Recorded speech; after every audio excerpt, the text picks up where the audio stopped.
नमस्कार दर्शक बंधु सत्य शांति मार्गदर्शन यूट्यूब चैनल को आपण माननको हार्दिक स्वागत। प्रिय बंधुगण आज स्वतंत्र नियारा भिडियो रे आमे जानिबा पई पाइबा कला दुदुरार जो चेर को बांधिबार विशेष फायदा जहाकी आपण माने एपर्यंत अनभिज्ञ अछंती। प्रिय बंधुगण आपण माने स्वतः मध्य जानिचंती एई दुदुरा गछटी सांब शिव महादेवंकर स्वयं प्रतीक अटे। पुणी एई कला दुदुरा जो फूलटी स्वयं भैरवंकर मध्य महाप्रतीकर संकेत अटे। एई कला दुदुरार जो फूल आपण देखुचंती सेई फूलरे स्वयं शनिदेव चिरवास करिथांती। पुणी माता काली मध्य एई कला दुदुरार फूल उपरे स्वतंत्र रूप से निवास करिथांती। प्रिय बंधुगण आजिर एई भिडियोटी स्वतंत्र रूप से नियारातम होइबा पई जाउची काहेकि ना आपण एमितिका तंत्रोक्त विधि एई वृक्ष बाबद रे आपण जानिबे जाको सुनिला मात्रे आपण आश्चर्य होई जिवे। आ एमित्रे भी देखिबा को गले आपणकर बाड़ी बगीचा रे मध्य आपण याको पाई परिबे किंबा रास्तार जो कड़ साइड रे आपण माने देखिबे साइड रे सब हेइतिबो ए कला दुदुरा फूल। ए वृक्षटी होची स्वतंत्र रूप से एक चमत्कारी एवं अभयदायिनी वृक्ष। प्रिय बंधुगण आपण माने निश्चिंत रूप से कला दुदुरार व्यवहार करिथिबे। कोथि पई व्यवहार करिथिबे ना स्वयं महादेवंकर पूजा अर्चना करिबा पई आपण माने व्यवहार करिथिबे। यह महादेवंकर अत्यंत अत्यंत प्रियर फूलटी। ओं ध्याये नित्यं महेशं रजतगिरिनिभं चारु चंद्रावतंसं रत्नाकल्पोज्वलंगं परशुमृगवरा भीतिहस्तं प्रसन्नं पद्मासीन समन्तात स्तुतमरगणी व्याघ्रकृतें वसानं विश्वाद्यं विश्ववन्द्यं निक्षिलभयहरं पंचवक्रं त्रिनेत्रं। प्रिय बंधुगण ए जो कला दुदुरा फूलटी आपण स्क्रीन पर मध्य देखि पारुथिबे यह स्वतंत्र रूप से महादेवंकर अत्यंत अत्यंत प्रियर फूल। जदि आपण माने ए कला दुदुरा फूलटी स्वयं सांब शिव महादेवंकर शिवलिंग उपरे अर्पण करूचंती जे कौनसी दिन विशेष भाव में सोमवार जदि आपण अर्पण करूचंती आपणकर प्रत्येक धनजनित जदि समस्या किछि रही अछि से धनजनित समस्या त्वरित आकार रे दूरीकरण होता है। कहीं यही फूल को स्वयं सांब शिव महादेव अत्यंत प्रिय फूल जेहेतु आपको सादरे ग्रहण करिथांती। किंतु प्रिय बंधुगण आजिर एही वीडियो माध्यम रे मु आपनकु एही वृक्षर चेर बाबद रे किछि गुप्त तंत्रोक्त विधि उपरे किछि कहिया पई जाउची जाको कि करिनेबा क्षणी आपनकर धनजनित समस्या हेउ शत्रुजनित समस्या हेउ किंबा पारिवारिक कलह जदि उपजुची से समस्या हेउ किंबा आपनकर जावतीय समस्या आज्ञा तुरंत दूरित होता है। जदि मु बताइथिबा विधि एवं शास्त्रोक्त नियम अनुसार आपण एही उपायटी को करूचंती देखिबे दर्शक बंधु आपणकर जावतीय धनजनित समस्या हेउ किंबा पारिवारिक अशांति कलह जदि उपजुथाउ किंबा आपणकर जदि शत्रु भय रहुची किंबा शत्रु आपणक उपरको कोनोसी मते अटैक करूचंती किछि हयराण हरकत कार्य सब करूचंती जावतीय समस्या जदि कर्म क्षेत्र रे आपणकर बाधक किछि रहिची आपण कर्म किछि करिनांती ए पर्यंत किंबा आपणकर विवाह रे विलंब होउची कहउछबा जावतीय समस्या आज्ञा समस्त समस्या अति शीघ्र दूरित होइथाय। प्रिय बंधुगण ए उपायटी तो आपण माननकु अवश्य बतेइबी किंतु ता पूर्वरु आपण माननकु एतिक रिक्वेस्ट आपण माने जदि वीडियोटी को देखिबा पई आसीचंती तो प्रारंभ रु शेष पर्यंत अवश्य देखंतु काहेकि ना अधा अधूरा ज्ञान सर्वदा विनाशर कारण। प्रिय बंधुगण जदि आपण जदि स्किप करी देखुचंती खाली उपायटी को देखुचंती विधि विधान देखुनांती तेबे आपण माने शास्त्र को अपमानना करूचंती। सेहि पई शास्त्र रे कुआ जाईची शास्त्रस्य अवमानना शापकः भवति माने शास्त्रर अवमानना बा अपमान स्वयं विपद मुख को टाणी आणे। आ जदि आपण शास्त्रोक्त नियम को मानुचंती तेबे निश्चिंत रूप से आपणको या स्वर्ग सुख देइथाय। आ हां प्रिय बंधुगण जदि आपण माने हम चैनल नुआ करी आसीचंती तेबे हमर एई सत्य शांति मार्गदर्शन यूट्यूब चैनल टी को सब्सक्राइब करी रखंतु पाखरे थिबा बेल आइकन टी को प्रेस करंतु वीडियो टी को गोटे लाइक करंतु शेयर करंतु कमेंट बॉक्स रे हर हर महादेव अवश्य लिखंतु। प्रिय बंधुगण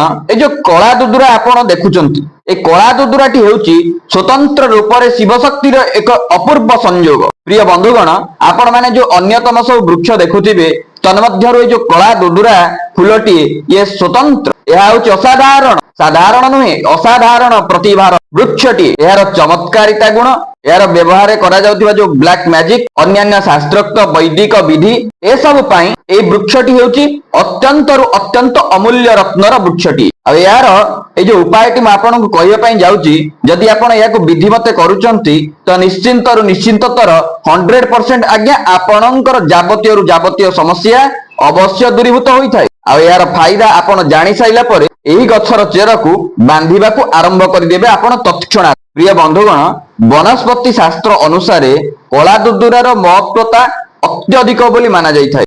ଏହି ଚେରର ଏହି ଗୁପ୍ତ ଉପାୟ କରିନେବା କ୍ଷଣି ଏହା ତତ୍କାଳ ଫାଇଦା ଦେଇଥାଏ। ଆଉ ଆପଣଙ୍କର ଯେକୌଣସି ସମସ୍ୟା ଥାଏ ସେ ସମସ୍ୟାକୁ ଦୂରୀକରଣ କରିବା ଏହା ଆଦୌ ବି ସମୟ ନେଇନଥାଏ, ଏହା ତତ୍କ୍ଷଣାତ ପ୍ରଭାବ ପକାଇଥାଏ ଆଜ୍ଞା। ତ এই ଭିଡିଓକୁ ଥରେ ଆପଣମାନେ ନିଶ୍ଚୟ ଥରେ ଦେଖନ୍ତୁ, ତେବେ ଆପଣ ବୁଝିପାରିବେ এই କଳା ଦୁଦୁରାର ସେଇ ଚମତ୍କାରିତା ଉପାୟ ବିଷୟରେ। ପ୍ରିୟ ବନ୍ଧୁଗଣ, এই ଚେରକୁ ଆପଣ ଧାରଣ କରିନେବା କ୍ଷଣି ଆପଣଙ୍କର ଯଦି ରାହୁ କେତୁଙ୍କର ଗ୍ରହ ଦଶା ପଡିଛି ଆପଣଙ୍କ ଉପରେ, ଆପଣଙ୍କର ଜନ୍ମକୁଣ୍ଡଳୀରେ, ତ ସେ ଦୋଷ ମଧ୍ୟ ଯଥାଶୀଘ୍ର ନିବାରଣ ହୋଇଥାଏ। ପ୍ରିୟ ବନ୍ଧୁଗଣ, ଯଦି କୌଣସି ବ୍ୟକ୍ତି ବିଶେଷ ଆପଣମାନେ ଯଦି ହେଇଥିବେ, ଆପଣମାନେ ବାରମ୍ବାର ସାପ ସ୍ୱପ୍ନ ଯଦି ଦେଖୁଥିବେ କିମ୍ବା ପିତୃପୁରୁଷଙ୍କର ଯଦି ପିତୃପୁରୁଷ ଦୋଷ ଯଦି ଆପଣଙ୍କର ଲାଗିଛି, ପିତୃଦୋଷ, ତେବେ ଆପଣମାନେ ଚିନ୍ତାମୁକ୍ତ ରୁହନ୍ତୁ। এই ପିତୃଦୋଷ ଏବଂ এই ସାପ ସ୍ୱପ୍ନକୁ ଦୂରିତ କରିବା ପାଇଁ এই କଳା ଦୁଦୁରା ହେଉଛି ସର୍ବସମର୍ଥ। ଏହାର ଚେରକୁ ଆପଣ ଆପଣଙ୍କ ଦକ୍ଷିଣ ହସ୍ତରେ ବାନ୍ଧି ଦିଅନ୍ତୁ, ବିଶ୍ୱାସ କରନ୍ତୁ ଆପଣଙ୍କର ଏ ସମସ୍ୟା ନିଶ୍ଚୟ ଦୂରୀକରଣ ହେବ। ପ୍ରିୟ ବନ୍ଧୁଗଣ,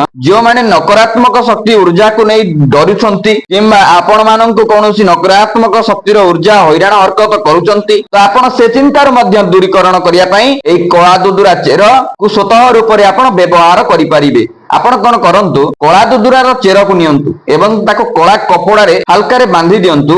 ବାନ୍ଧି ସାରିଲା ପରେ ଆପଣ ଯେକୌଣସି ମତେ ଏହାକୁ ଗଳାରେ ଧାରଣ କରନ୍ତୁ, ନହେଲେ ହସ୍ତରେ ଧାରଣ କରନ୍ତୁ। ବିଶ୍ୱାସ କରନ୍ତୁ এই କଳା ଦୁଦୁରାର ଚେର ହେଉଛି ସର୍ବସମର୍ଥ। ଆପଣଙ୍କର ଯାବତୀୟରୁ ଯାବତୀୟ ନକାରାତ୍ମକ ଶକ୍ତିର ଉର୍ଜାକୁ ଖଣ୍ଡନ କରିବା ସହିତ ଏହା ଆପଣଙ୍କ ଭିତରେ ଥିବା ଯୋଉ ନେଗେଟିଭ ଏନର୍ଜି ତାକୁ ତ ବାହାର କରିଥାଏ ହିଁ ବାହାର କରିଥାଏ, ଆଉ ଆପଣଙ୍କ ଉପରେ କଳା ଯାଦୁ ଯଦି କିଛି ହୋଇଥାଏ ମାନେ ବ୍ଲାକ୍ ମ୍ୟାଜିକ, ସେ କଳା ଯାଦୁକୁ ମଧ୍ୟ ଏହା ଖଣ୍ଡୀଭୂତ ଅବଶ୍ୟ କରିଥାଏ। ପ୍ରିୟ ବନ୍ଧୁଗଣ, ଏହି ଚେରକୁ ଆପଣମାନେ ଶରୀରରେ ଧାରଣ କରିନେବା କ୍ଷଣି ଆପଣଙ୍କ ଭିତରେ ଥିବା ଆନ୍ତରିକ ଉର୍ଜା ଏହା ସ୍ୱତନ୍ତ୍ର ରୂପରେ ଜାଗ୍ରତ ହୋଇଥାଏ। এই ଆନ୍ତରିକ ଉର୍ଜାଟି କଣ ନା, ଯେଉଁ ବ୍ୟକ୍ତିମାନେ ଗୋଟେ ଛୋଟିଆ କଥାକୁ ନେଇ ଡରି ଯାଆନ୍ତି କିମ୍ବା ତାଙ୍କ ଭିତରେ ସେତିକି ସାମର୍ଥ୍ୟ ନଥାଏ କିମ୍ବା ସାହସ ନଥାଏ, ତ ଏହି ଚେରକୁ ଧାରଣ କରିନେବା କ୍ଷଣି ସେହି ଉକ୍ତ ବ୍ୟକ୍ତିଙ୍କର ଭିତରେ ଏକ ଅଦ୍ଭୁତ ସାହସ, ଆନ୍ତରିକ ଉର୍ଜାର ସ୍ୱତନ୍ତ୍ର ଶକ୍ତି ପ୍ରବାହିତ ହୋଇଥାଏ। ସେ କୌଣସି କ୍ଷେତ୍ରରେ ଡରି ନଥାନ୍ତି, ମାନେ ତାଙ୍କ ଭିତରେ ଏକ ଅପୂର୍ବ ପ୍ରକାର ସାହସ ଭରି ରହିଥାଏ।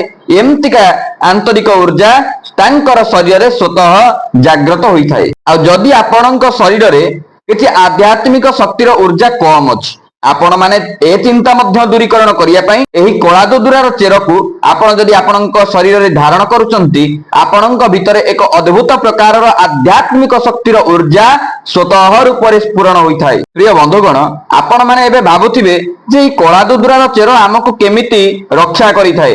ଆପଣଙ୍କ ଉପରେ ଯାବତୀୟରୁ ମୁଁ ଆପଣଙ୍କୁ ଆଗରୁ କହି ରଖୁଛି, ଏହାକୁ ଆପଣଙ୍କ ଶରୀରରେ ଧାରଣ କରିନେବା କ୍ଷଣି ଯାବତୀୟରୁ ଯାବତୀୟ ନକାରାତ୍ମକ ଶକ୍ତିର ଉର୍ଜାକୁ ଖଣ୍ଡନ କରିଥାଏ, ଶତ୍ରୁ କବଳରୁ ଆପଣଙ୍କୁ ରକ୍ଷା କରିଥାଏ, ଅନ୍ୟାନ୍ୟ ପ୍ରକାରର ଯୋଉ ଅନୈତିକ ଶକ୍ତି ଅଛି, ନେଗେଟିଭିଟି ଏନର୍ଜି ଅଛି, ସେ କବଳରୁ ରକ୍ଷା କରିଥାଏ। ଏବେ ଆପଣ ଭାବୁଥିବେ ଯେ ଏ ଚେର ଆମକୁ କିଭଳି ରୂପରେ ପ୍ରୋଟେକ୍ଟ କରିଥାଏ। ପ୍ରିୟ ବନ୍ଧୁଗଣ, ମୁଁ ଆପଣଙ୍କୁ ଏଠି କହି ରଖୁଛି, এই ଚେରରେ ସ୍ୱତନ୍ତ୍ର ରୂପରେ ଶାମ୍ବ ଶିବ ମହାଦେବ ଯେହେତୁ ବାସ କରିଥାନ୍ତି, ଚିରବାସ କରିଥାନ୍ତି, ଯଦି ଆପଣ এই ଚେରକୁ ଧାରଣ କରୁଛନ୍ତି ତ ନିଶ୍ଚିନ୍ତରୁ ନିଶ୍ଚିନ୍ତ ରୂପରେ ମହାଦେବଙ୍କର ଯୋଉ ଗଣ ଥାନ୍ତି, ସେଇ ଗଣ ମାନେ ଆପଣଙ୍କୁ ସ୍ୱତନ୍ତ୍ର ରୂପରେ ପ୍ରୋଟେକ୍ଟ ଦେଇଥାନ୍ତି, ଯଦ୍ୱାରା କି ଆପଣଙ୍କର କୌଣସି ପ୍ରକାରର କ୍ଷତି ହେବାର ଚାନ୍ସେସ୍ ନଥାଏ। ଆଉ ଏପରି ମଧ୍ୟ ଶାସ୍ତ୍ରରେ ମାନ୍ୟତା ଅଛି, ଯେଉଁ ବ୍ୟକ୍ତି ବିଶେଷ ମାନେ এই କଳା ଦୁଦୁରାର ଚେରକୁ ଧାରଣ କରିଥାନ୍ତି, ସେମାନଙ୍କ ଉପରେ ସ୍ୱତନ୍ତ୍ର ରୂପରେ ମହାଦେବଙ୍କର ଯୋଉ ଶିବଙ୍କ ଗଣ ଅଛନ୍ତି, ସେମାନେ ସଦାସର୍ବଦା ପାଇଁ ସେମାନଙ୍କୁ ସୁରକ୍ଷା ପ୍ରଦାନ କରିଥାନ୍ତି। ଆଉ ଖାସ ଏଇଥିପାଇଁ ଭୂତ ପ୍ରେତ ଅନ୍ୟାନ୍ୟ ନକାରାତ୍ମକ ଶକ୍ତିର ଉର୍ଜା ଆପଣଙ୍କ ପାଖକୁ ଆସିନଥାନ୍ତି, ଅର୍ଥାତ ଆପଣଙ୍କ ପାଖକୁ ଆସିବାକୁ ସେମାନେ ଡରିଥାନ୍ତି। ତ ବନ୍ଧୁଗଣ, ଯଦି ଆପଣ ଏବଂ ଆପଣଙ୍କର ପରିବାର ସଦସ୍ୟ ମାନଙ୍କୁ ଆପଣ ସୁରକ୍ଷା ଦେବା ପାଇଁ ଚାହୁଁଛନ୍ତି, ତ ନିଶ୍ଚିନ୍ତରୁ ନିଶ୍ଚିନ୍ତତର निश्चित एबे गोटे कॉमन कथा होची समस्त कला जादू करूचंती अन्य मानक ऊपर जेमति तार क्षयक्षति हो जाऊ तो ए समस्त प्रकार अनैतिक नकारात्मक शक्तिर ऊर्जा को खंडन करने को हेले आपण माने एवं आपणक परिवार प्रत्येक सदस्य माने एई चेर को अवश्य धारण करंतु। प्रिय बंधुगण एबे आसंतु जानिबा जदि आपण माने धन जनित समस्या रे अछंती किंबा ऋण कर्ज जनित समस्या रे बुडी करी अछंती तेबे से समस्या रु दूरीकरण पई ए कळा दुदुरा जो चेर ताकू आमे किपरि भाबरे व्यवहार करिबा। तो प्रिय बंधुगण मु आपन को एटी स्पष्ट भाबरे कहि रखुची जहा शास्त्रोक्त मान्यता अछि आपण माने कोन करंतु जे कोनोसी शुक्रवार हेउ किंबा गुरुवार हेउ एई दीटा बार मने रखिथिबे गुरुवार हेउ किंबा शुक्रवार हेउ एई दिन आपण कळा दुदुरा जो चेर को संग्रह करंतु। संग्रह करि साइला परे आपण उत्तर पट जो चेर अछि उत्तर पट चेर को संग्रह करंतु। उत्तर पटर जो चेर ताकू ग्रहण करि साइला परे ताकू एक नाली कपड़ा रे बांधी दियंतु। नाली कपड़ा रे बांधी साइला परे से कपड़ा रे आपण किछि हळदी मिसा अक्षत रखंतु, गोटिए कौड़ी रखंतु, गोटिए हळदी खंड गोटिए रखंतु। जदि तंबा पैसा आपणक पाखरे अछि किंबा ताम्र जिंस किछि अछि सेते पकांतु छोटिया किरी हेले बहुत चलिबो। जदि भी नाही तो ताकू छाड़ी दियंतु। एतिकी आपण रखि साइला परे आपणकर मुख्य द्वार रो बाम पटे आपण ताकू किंबा मझी आपण ताकू बांधी परिबे। से कपड़ा सहित मिसई आपण आपणक मुख्य द्वार रे बांधंतु। विश्वास करंतु दर्शक बंधु आपणकर जदि धन जनित समस्या थाए किंबा ऋण कर्ज जनित समस्या रे आपण माने पडिके अछंती समस्त धन जनित समस्या आपणकर निश्चिंत रूप रे दूरीकरण होइताय। एहा स्वतंत्र रूप रे एक चाक्षुष प्रमाणर उपाय एवं कारिगा विधानटी। प्रिय बंधुगण मु आपण मानक गोटिया छोटिया एडवाइस देबी। ये छोटिया एडवाइस हेले मध्य यह स्वतंत्र रूप से असाधारण एडवाइस। आपण माने अन्यान्य जो रत्न को सब हाथ में आपण धारण करूचंती जे मोर अमक दोष अछि ग्रह दोष अछि आपण माने सेति पई आपण सेही प्रकार स्टोन को आपण धारण करूचंती मुदी करिकि आपण आपणक आंगुठी रे धारण करूचंती। आपण माने ताठारु बेस्ट उपाय होउची एई कळा दुदुरार जो चेर काहेकि ना वनस्पति शास्त्र रे एमिति महिमा सब वनस्पति ऊपर बता जाई अछि जाकि ए स्टोन रु जति कि न मिलिबो तार हजारे गुणार फायदा आपण माने वनस्पति शास्त्र रे पाई परिबे। आउ से स्टोन मध्य विफल जाई पारे किंतु वनस्पति शास्त्र रे जा बता जाईची ए चेर सबु या होची गोटे असाधारण प्रतिभार चेर। आपणकर जावतीय नवग्रह जनित समस्या हो समस्त समस्या को दूरीकरण करिया पई यह होची सर्वसमर्थ। प्रिय बंधुगण एबे आसंतु आमे जानिबा जदि आपणकर शत्रु भय रहउची जदि आपण शत्रु भय रे वर्तमान पीड़ित अछंती शत्रु माने आपणक ऊपर किछि अटैक करूचंती किंबा शत्रुंकर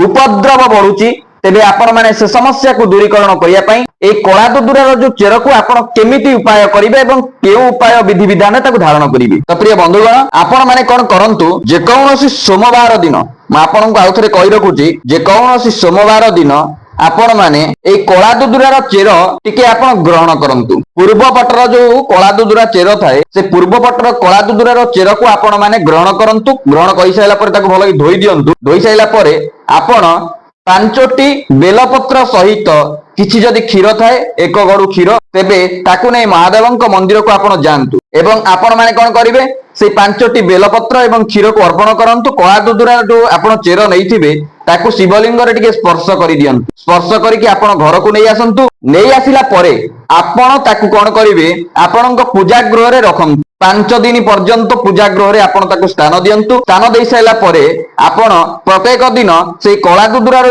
चेर ता ऊपर टिके गंध माने चंदन एवं टी सिंदूर देई प्रत्येक दिन पूजा अर्चना करूथिबे। 5 दिन पर्यंत पूजा अर्चना कला भितरे ए 5 दिन पर्यंत आपण गोटिए मंत्र कहिबाको पड़िबो। कोन सही मंत्र ना मम समस्त शत्रु नाशय नाशय स्वाहा एहाको 21 थर आपण प्रत्येक 5 दिन पर्यंत जप करिवार अछि। प्रत्येक दिन 21 टा लेखा एई मंत्र को आपण जप करंतु। मम समस्त शत्रु नाशय नाशय स्वाहा 21 थर 5 दिन पर्यंत करंतु। करि साइला परे सेही चेर को आपण गुटे ताबीज आकार रे छोटियाटी हेले मध्य से ताबीज रे आपण पुरे की ताकू धारण करि नियंतु। विश्वास करंतु दर्शक बंधु आपणकर जदि शत्रु आपणक ऊपर किछि तंत्र मंत्र प्रयोग करूथाय किंबा स्टार कौनसी प्रभाव आपणक ऊपर पडुथाय से समस्त प्रभाव को एही कळा दुदुरार जो चेर समस्त प्रभाव को काटी थाए एवं एहा होची गोटे सर्व समर्थर चेर जाकी आपणकर समस्त समस्या को दूरीकरण करिथाय। तो दर्शक बंधु यह थिला से अत्युक उपाय जदि आपण माने एहाकु करि नउचंती तेबे आपणक समस्त रिष्ट कष्ट या खंडन करिथाय। आज पई बाणी के विराम देबा रहउची। नमस्कार। हर हर महादेव।